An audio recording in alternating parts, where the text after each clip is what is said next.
This week we have an interesting topic to talk about, which is what are the attributes of good data? How are companies using data strategically? And really, I think a lot of this is how companies can really understand whether or not they have their data set up correctly. Would you say that's accurate? Yeah, 100%. And so one piece of this is, or there are three ways that we're kind of thinking about this. One is customer data, the other is financial data, and the third is operational data. And I think Quincy and I have two kind of different takes on this. I think mine is more about the kind of process, documentation, and short-term thinking. I don't like to use buzzwords, but the Great Resignation, I think, should change the way that you think about the data inside your organization, but I'll get into that later. Quincy, why don't you kind of lead us off and talk to us about the what you consider to be good data and how you're thinking about these problems today. Yeah, so I was gonna say, first of all, like I hadn't even thought about the Great Resignation thing. I think that's a really interesting point, and I am so curious to hear that point. But so like when we talk about data from, I guess, this vantage point that we're thinking about it, I was thinking of it in terms of like customer data, in terms of financial data, and in terms of operational data, right? So customer data is all the stuff that we already know: names, email addresses, like purchase history, and like web analytics and web behavior. And then also social media, any kind of surveys they're taking, stuff like that. Financial data is like how much you're spending, like how do you determine the ROI, like what's the performance of your marketing efforts and sales efforts and things like that. Operational is CRM.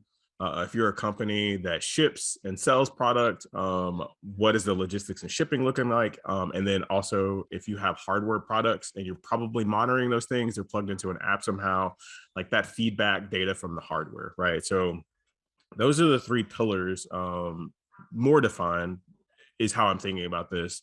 And when we talk about like what good data looks like, right? So if all the data is aligned, I think that for marketers specifically, you'll be able to determine the propensity to churn based on engagement, right? So we all know probably companies like Netflix or any kind of those streaming sources, they can look at what's your engagement rate on app, like how much content are you consuming? Are you even engaging with email sends and stuff like that?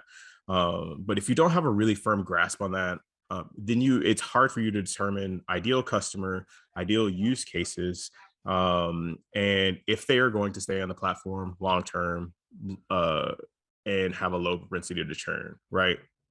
And so I think from there, like we're thinking of like what are those challenges with the data. But so hold on, let me jump in here because Yep. but I also disagree a little bit. So I'll give you an example. For sure. Because most of the companies we work with are B2B. Yep. Most of the companies we work with are SaaS. And I don't always think the product usage data is the best way to predict churn. And I'll give you an example, which I think is what you're saying, right? You're saying product usage data can predict churn. Yep. So I was working at a company a couple of years ago, and we found out that one of our competitors was building our product. I'm not going to say the name, just this was 10 years ago, but I'm not going to say the name. So yeah. We found out one of our competitors, who was a power user of our product, was going to turn off our product. And what we saw while leading up to when they were launching that product, and even after they launched their product, they continued to use our product, but we knew churn was imminent. So I think in a lot of cases these days, companies, like certainly with some end user driven freemium products, you're going to see some drop off in usage. But for a lot of enterprise companies, they're going to continue to use your product up until the 3 months before they need to make the switch, or up until, like, you will probably hear about it from your sales team before you hear about it, or from your account management team before you see it in the data. And so I think the offline data that you're getting is often really useful. Like if you're getting on the call and they're constantly if you have a quarterly business review or you have a yearly review and you're looking at what's happening and they're constantly asking for features that you don't have, or they're expressing their displeasure or they're skipping that quarterly business review. I think that sometimes can be better at like helping you understand whether or not they're going to churn.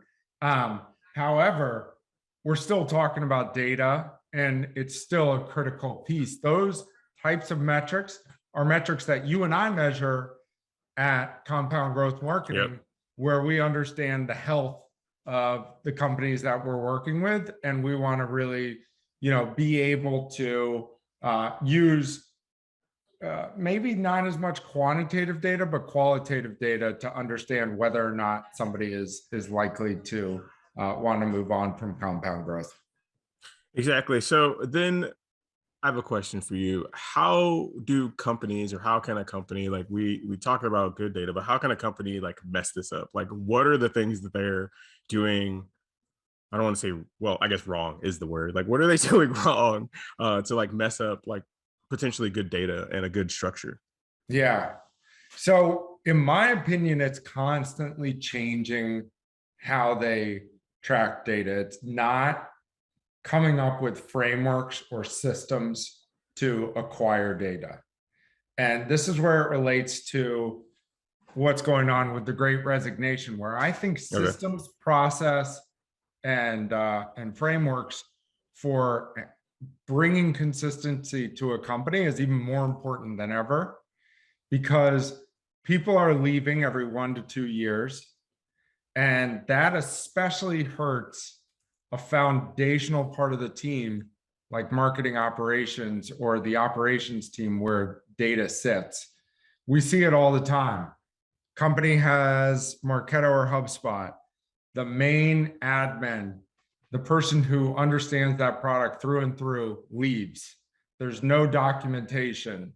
There's no system, right? System would mean, or system, or by system or framework, I mean there's like logic that's used that can continue to be used even after that person leaves.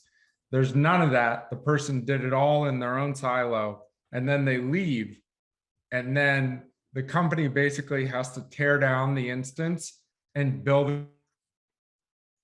it back up, the person who comes on board. And so they're going into these cycles of doing this every 1 to 2 years because there's no consistency across the different hires that they have on the team. And so I think where companies are doing this wrong is they aren't building the right systems to have salespeople input data, to have account managers input data, to have the marketing team input data.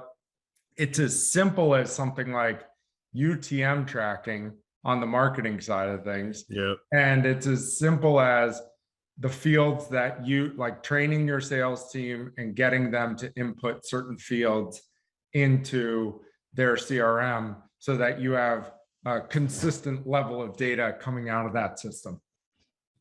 Yeah, so I think that kind of aligns with the challenges that I had on my side, right? Like the disparate systems. And so we're looking at one of the key factors that I see is the cross-departmental cooperation that's missing, right? That is a huge gap in a lot of organizations. And especially going back to disparate systems, the sales teams are using systems that could offer beneficial data to the marketing teams, but the marketing teams have no idea that the sales teams are even using those tools, right? And vice versa. And even top down from reporting, if we think about like business leaders, they want to see certain key metrics, or they are looking at things different, but they're not communicating. Not communicating that information down. And there's a lot of context missing, right? So just cross-departmental cooperation and alignment overall in the business is super crucial to kind of fixing this solving for the data issue. Yeah.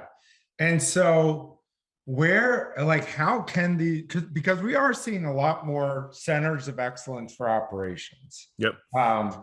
I see revenue operations I saw a big trend like 2 years ago for revenue operations to report into the CFO, Mm, which in theory was great. It, centralized marketing and sales operations. But what I saw was the CFO wasn't used to managing this. And yep. so even when you kind of put operations in a separate bucket, or like outside of the marketing and sales organization, it can kind of be up to the CFO is oftentimes most concerned about revenue. So they're going Hmm. to spend 90% of their time on that sales operations piece. And there may be some consistency across the organization, but marketing isn't really represented in that decision. So what are some of the ways that you think, like if you're in marketing ops, and you're not in a centralized revenue operations organization, how do you choose when to cooperate, and how do you choose when to try to lead in terms of how a company should be leveraging their data? Ooh, that is a really amazing question.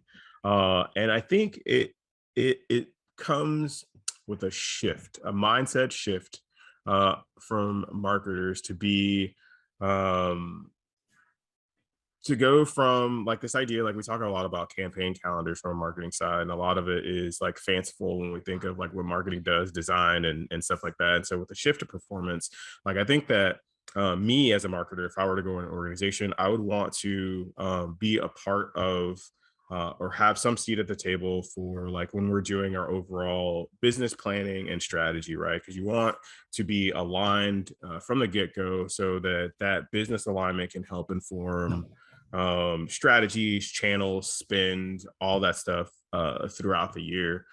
So I would say from the beginning, like at planning stages, we're in Q1 right now. Executives are meeting, offsites are happening. Me as a marketing stakeholder, I would either want to be that person, or I would be pushing my leader to say, hey, we need that direction. We need you to have a voice based on the information that we have from our systems. Yeah. And what do you think the most critical pieces of data, like so I think about it as like keys, the connectors, that the data that connects between your marketing automation system and your Salesforce and your customer support system. Like I would, do you agree that that's the most important pipeline of data between those kind of customer facing organizations? Yep, most definitely. Finance, I guess, is another one that you brought up earlier, but for the sake of kind of understanding what you should be doing and executing against, I think that data is the customer lifecycle data is pretty critical. But what do you think like the key moments, the key tracking that needs to happen across those different organizations in order for marketing to be successful? So what does account management need to be?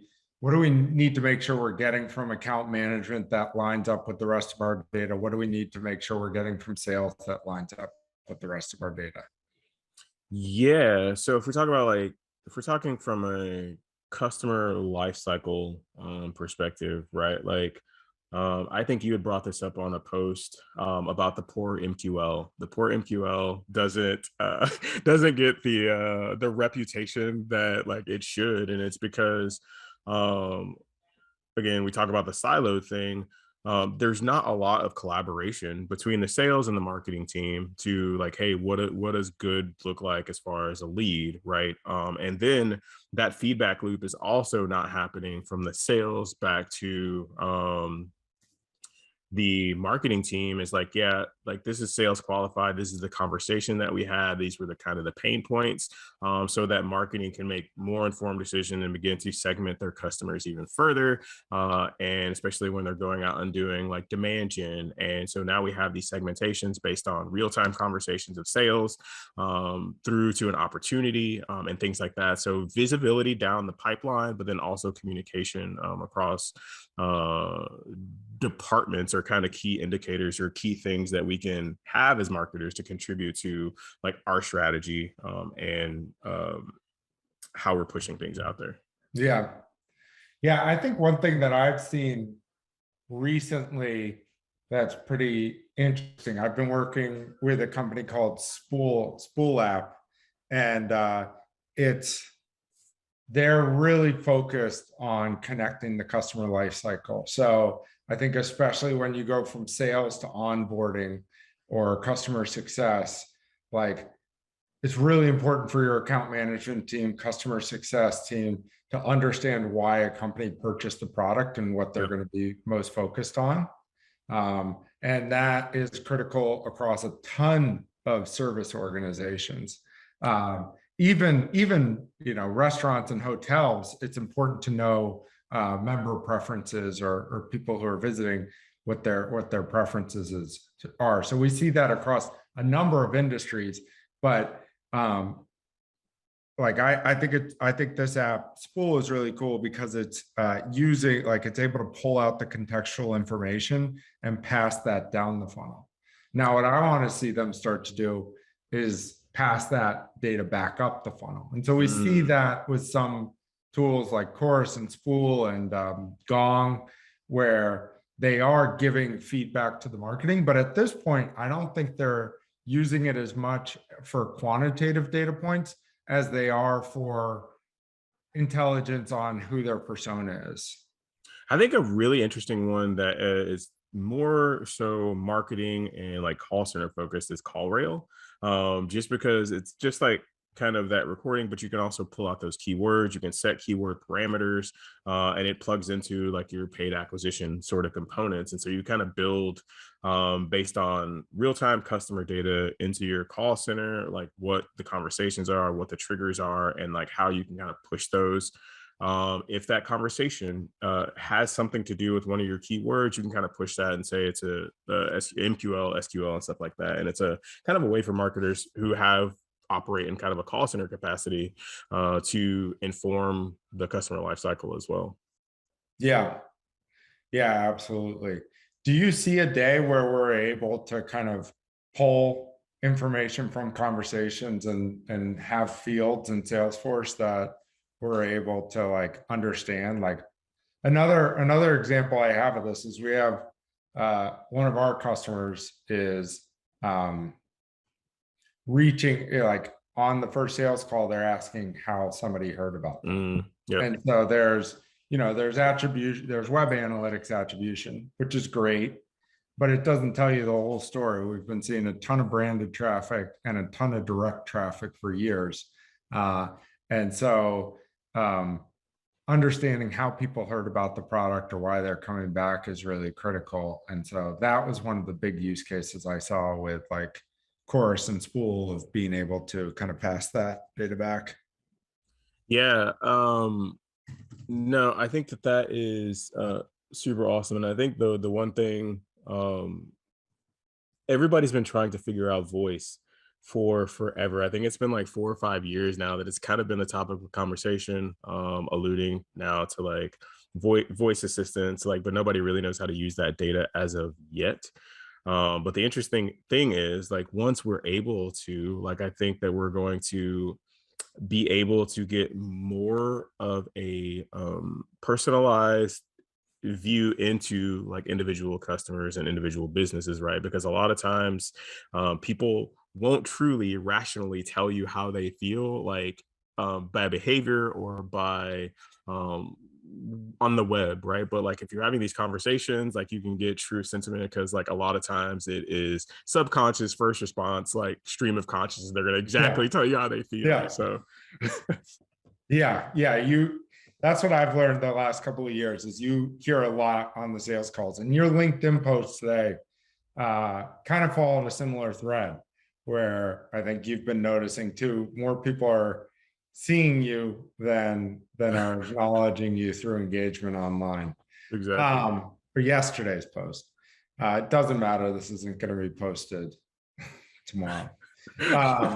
Let's get back to the data though, because I know when we were initially talking about this subject, you were talking about the differences, like some of the challenges we see with offline data and kind of aligning the organizations around data. So what are like some of the, what are the, how do we say this? Like, what are some of the red flags you see when you're looking at a company's data, and how do you think about those? One of the main red flags that I see, and this like makes me cringe every time it happens, is if say we're talking to different stakeholders in an organization and you ask the question about data sources and you get three different answers, and the one person is like, oh, you use that, or like I have no idea where that's coming from. Like that is a huge red flag, and that means that there's not alignment, and that people are spinning up things, or if somebody's like, yeah, we have this, but we don't use it very much, could mean that we're missing data, right? They could be beneficial, but nobody's evaluating the data. And so like those and like, just to put that in perspective for people, that is a situation where one team's using HubSpot, the other team's using Salesforce, and the other team's using Zendesk. Yep. And like the integration to Zendesk may be years old because like the customer support systems aren't updated nearly as frequently by sales and marketing as the other teams. But that would be one example. And then the other example I see within the systems is people pay attention to different metrics, different fields, different. So in Salesforce, one team might use lead source and the other team might use traffic source or first touch source or something like that. And so drives me crazy because sales always thinks of lead source as the form they filled out or how they came in. So it could be like a conference, a demo form, whatever. And then marketing's like, that's great, but how'd this person get here? And so there's just complete misalignment there. And I think the other thing that is like when we actually get in and we start like examining some of these systems, the other thing that I see that's like really heartbreaking is that the teams do know that like sales is using Salesforce, and marketing's using maybe HubSpot. We get in there, look at the integrations just in the HubSpot, and the fields that the sales team, to your point, are using or utilizing and referencing and reporting on in Salesforce, they're not even mapped from HubSpot, right? So like, so it's like, how are we feeding this information over to sales if it's not even mapped? So yeah, you're bringing up a lot of tough moments right now of the early CGM days. So I gotta and then what do you think, like, what can we expect from the sales team to get data into the system? So I've said like frequently that I think the CRM is the front end, is marketing's front end to the sales team. When a lead comes in, we qualify that lead. We want the sales team to understand why they should be reaching out to that person, who that person is, what they did on our site, and thus the training should be there that they know how to reach out to them and what the conversation should be. And they have all the context we can possibly give them, whether it's Zoom info data, data about what they've done on our site, et cetera. What do you think the expectation can be for marketing to get sales to fill out? Because marketing's been banging their head against this problem for years. And it's always like, well, we just need the sales team to fill out X, Y, and Z data. And I think we need to stop banging our head against the wall. We need to be realistic with what information we can possibly get from the sales team and make it as minimal as possible, but as powerful as possible. So what do you see here? I think, and I love this conversation. My solve for it is automation, right? Like, so like, if we're having these qualitative conversations with the sales team, we have a full understanding of when X happens, like this is a trigger or an indicator for to speak in John terms, XYZ to happen, right? Like, so. Do I say that too much? So the analytics say. but but yeah, and so like let's automate as much as that. Like we have the ability to go into like a Salesforce and automate some of these things and move people down cycles and not add more fields for the sales to do, because a lot of it is reporting based and it's quantitative, that like somebody that's a BDR may not need to see, and it's not relevant to like their sales action, but there are key fields. And so I would say minimize the fields that the based on the probably the hierarchy of your organization. Some people have BDRs to AEs to like field managers or territory managers, right? But minimize and only give the sales teams relevant information based on, I would say, their role, and automate the rest on the back end, and then like make it everything that we need contextual available so where we can report on. Okay. All right. What else? Is there anything we haven't covered here? I think we need to know what makes what are at least a few factors that would make people successful. Like what can they start doing today? What's the actionable plan? Yeah, I think I think we are into instant gratification. And so a lot of times we skip strategy and go straight to execution. And so for me, operations needs to be a little bit more strategic before they get executional. And that's building a system that the team can use, documenting some of the work for the team.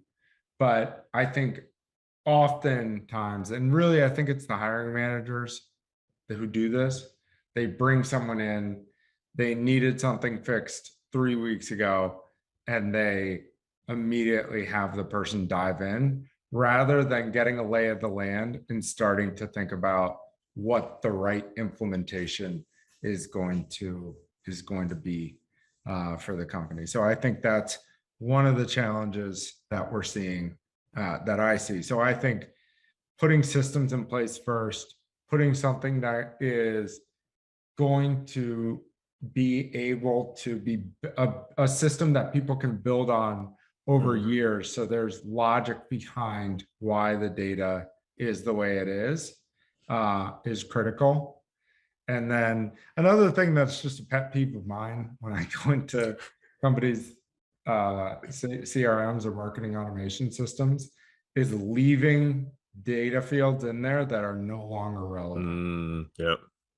So, I see it with like industry data, right? At one point we had a Zoom info integration. Now we have a Clearbit integration or vice versa. And so company size, Clearbit, company size, there are two fields in there and you never know which one to use. And it just adds so much time to every piece of analysis I ever do. So remove bad data. It's not just about data collection, get the bad data out of there.